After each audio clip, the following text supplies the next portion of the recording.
হরে কৃষ্ণা। শুরু করছি পাপ মোচনী একাদশী সংক্রান্ত যাবতীয় তথ্য।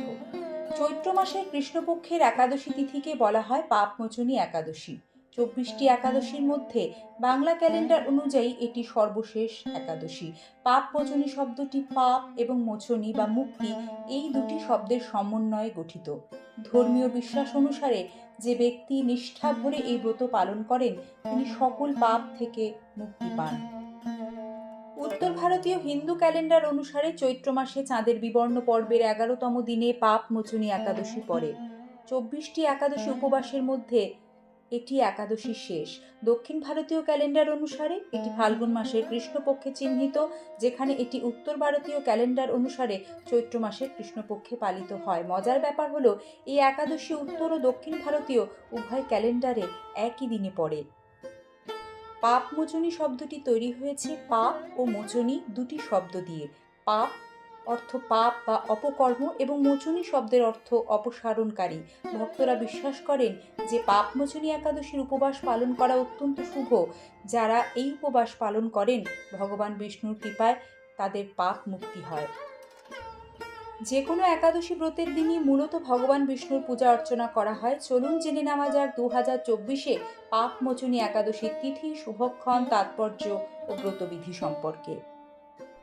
পাপ মোচনী একাদশী ব্রত মাহাত্ম্য। যুধিষ্ঠির শ্রীকৃষ্ণকে বললেন, হে জনার্দন, চৈত্র মাসের কৃষ্ণপক্ষের একাদশীর নাম ও মাহাত্ম্য কৃপা করে আমাকে বলুন। শ্রীকৃষ্ণ বললেন, হে ধর্মরাজ যুধিষ্ঠির, আপনি ধর্ম বিষয়ক প্রশ্ন করেছেন। এই একাদশী সকল সুখের আধার, সিদ্ধি প্রদানকারী ও পরম মঙ্গলময়, সমস্ত পাপ থেকে নিস্তার বা মোচন করে বলে এই পবিত্র একাদশী তিথি পাপ মোচনী একাদশী তিথি নামে প্রসিদ্ধ। রাজা মান্ধাতা একবার লোমশ মুনিকে এই একাদশীর কথা জিজ্ঞাসা করেছিলেন। তার বর্ণিত সেই বিচিত্র উপাখ্যানটি আপনার কাছে বলছি, আপনি মনোযোগ দিয়ে শুনুন। প্রাচীনকালে অতি মনোরম চৈত্ররথ পুষ্প উদ্যানে মুনিগণ বহু বছর ধরে তপস্যা করতেন। এক সময় মেধাবী নামে এক ঋষিকুমার সেখানে তপস্যা করছিলেন। মঞ্জু ঘোষা নামে এক সুন্দরী অপ্সরা সেই ঋষিকে বশীভূত করতে চাইল, কিন্তু ঋষির অভিশাপের ভয়ে সে আশ্রমের 2 মাইল দূরে অবস্থান করতে লাগলো।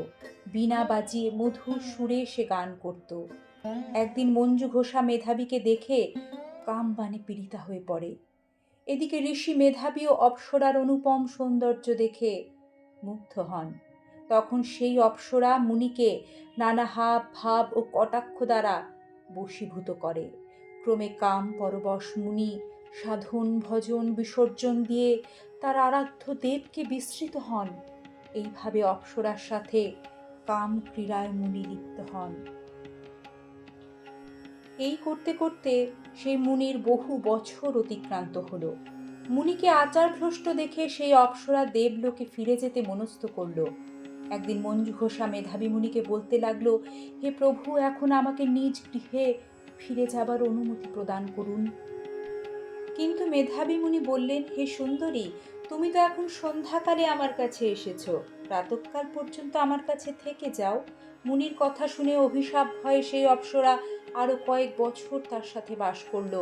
এইভাবে বহু বছর, প্রায় 55 বছর 9 মাস 7 দিন অতিবাহিত হলো। দীর্ঘকাল অপ্সরা সহবাসে থাকলেও মেধাবীর কাছে তা অর্ধরাত্রি বলে মনে হলো। মঞ্জু ঘোষা পুনরায় নিজ স্থানে গমনের প্রার্থনা জানালে মুনি বললেন, এখন প্রাতঃকাল, যতক্ষণ পর্যন্ত আমি সন্ধ্যা বন্দনা না সমাপ্ত করি ততক্ষণ পর্যন্ত তুমি এখানে থাকো।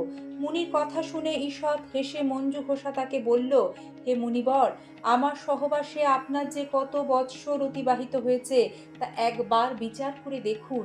এই কথা শুনে মুনি স্থির হয়ে চিন্তা করে দেখলেন যে তার 56 বৎসর অতিবাহিত হয়ে গেছে। মুনি তখন মঞ্জু ঘোষার প্রতি ক্রোধ পরাবশ হয়ে বললেন, পাপিষ্ঠ দুরাচারিণী, তপস্যার ক্ষয়কারিণী, তোমাকে ধিক, তুমি পিশাচী হও। মেধাবীর শাপে অপ্সরার শরীর বিরূপ প্রাপ্ত হলো। তখন সে অবনত মস্তকে মুনির কাছে শাপ মোচনের উপায় জিজ্ঞাসা করল। মেধাবী বললেন, হে সুন্দরী, চৈত্র মাসের কৃষ্ণপক্ষিয়া পাপ মোচনী একাদশী সর্বপাপ ক্ষয়কারিণী সেই ব্রত পালনে তোমার পিশাচত্ব দূর হবে।